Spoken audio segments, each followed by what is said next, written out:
Success पाना है तो मोटिवेट रहो, और मोटिवेट रहोगे तो सफलता आपके कदम चूमेगी। किसी ने बड़े कमाल की बात कही है कि जी दुनिया तुम्हें दुख दे तो बुरा मत मानना, क्योंकि दुनिया उसी पेड़ पर पत्थर मारती है जिसके सबसे ज़्यादा मीठे फल होते हैं। एक बहुत छोटी सी कहानी है, एक गांव के भक्त की कहानी है।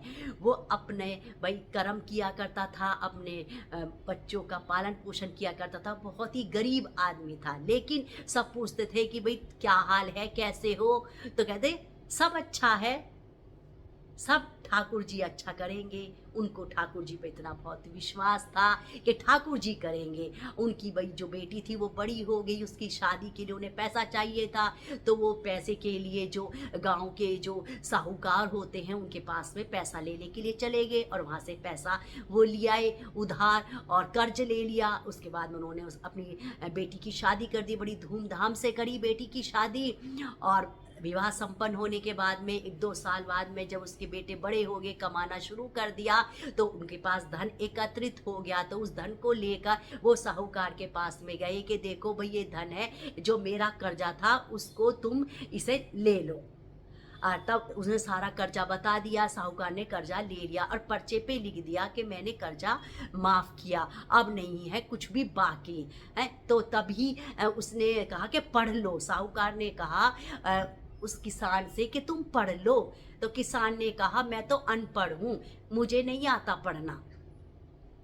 तो भाई साहूकार के चालाकी आ गई दिमाग में, बड़े शातिर था। उसने क्या कि एक बार जरा मुझे पर्चा वापस देना। उस पर्चे को अलग रख के उसने दूसरे पर्चे पे लिख दिया कि कर्ज अभी बाकी है। और ऐसे करके वो किसान अपने घर में आ गया। 2-4 महीने बाद साहूकार आया उसके घर में और कहा कि भाई कर्जा दो। उसने कहा मैं तो कर्जा दे चुका। कह रहे नहीं, देखो इस पर्चे पे देखो। उसने औरों को पर्चा दिखाया कि मैं तो दे चुका। और भाई उस किसान बहुत घबरा गया, उसके बेटे भी घबरा गए। उन्होंने न्यायालय का दरवाजा खटखटाया, और जब जज बैठे तो कहा कि भाई समस्या बताओ। तो किसान ने कहा कि भाई देखो मैं तो इसका पूरा पैसा दे चुका हूँ, और साहूकार कह रहा है इस पर्चे पे इसने पता नहीं कैसे लिख दिया, क्या मेरे साथ चालाकी करी है कि इसमें लिखा है कर्ज बाकी है। तो जज ने कहा कि कोई वहाँ था, वहाँ कोई था जब तुमने पैसा दिया। तो भक्त तो बहुत भोला भाला था, किसान बहुत बोला। उसने कहा मेरे ठाकुर जी थे, मेरे ठाकुर जी ने देखा जब मैंने पैसा दिया। तो जज ने कहा कि ठीक है, तुम ऐसे करो कि अगली तारीख पे ठाकुर जी को बुलाना, ठाकुर जी की पेशी होगी। और पुलिस वाले गांव में गए कि भाई ठाकुर जी कौन है, ठाकुर जी कौन है। गांव वालों ने कहा यहाँ तो ठाकुर नाम का कोई आदमी रहता नहीं है, हाँ एक ठाकुर जी का मंदिर तो है, और तो कोई नहीं है। फिर अगली पेशी हुई। जज ने कहा कि ठाकुर हाजिर हो। तभी देखा एक बुजुर्ग सा आदमी, माथे पे चंदन लगा हुआ, वो हुआ कि जी मैं हूँ ठाकुर जी, मेरे सामने पैसे दिए गए हैं। तो कह रहे सबूत दो।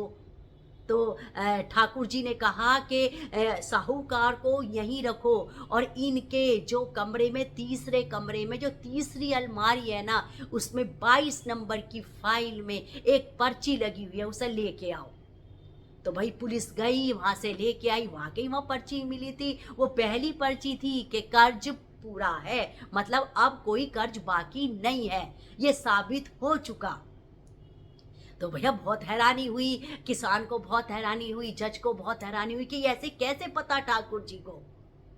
और जज जैसे ही ठाक मतलब ये समाप्त हो गया, और जो किसान था उसको माफ़ी मिल गई, और उसको और साहूकार को सजा हो गई।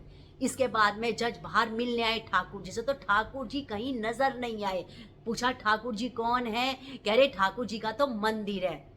और भाई जज ने कहा कि मतलब ठाकुर जी अपने भक्त के लिए कुछ भी कर सकते हैं। उन्होंने सब कुछ त्याग दिया और बस ठाकुर जी का नाम जपने लगे, मंदिरों में जाते रहे, लेकिन मंदिर में अंदर नहीं जाते थे। बस उन्हें ये ही थी पश्चाताप कि मैंने ठाकुर को कोर्ट में खड़ा करा, मैंने कोर्ट में बुलाया, मैंने उनको क्यों बुलाया। इस तरीके से मतलब वो अपने आप में मतलब ग्लानि महसूस करते थे, और हर मंदिरों के बाहर बैठे रहते थे, लेकिन अंदर नहीं जाते थे।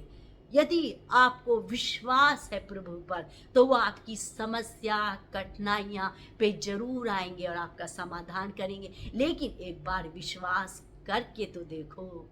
ऐसे ही मैं आपको प्यारे-प्यारे टॉपिक लाती रहूँगी। मेरे चैनल को लाइक करें, सब्सक्राइब करें, शेयर करें।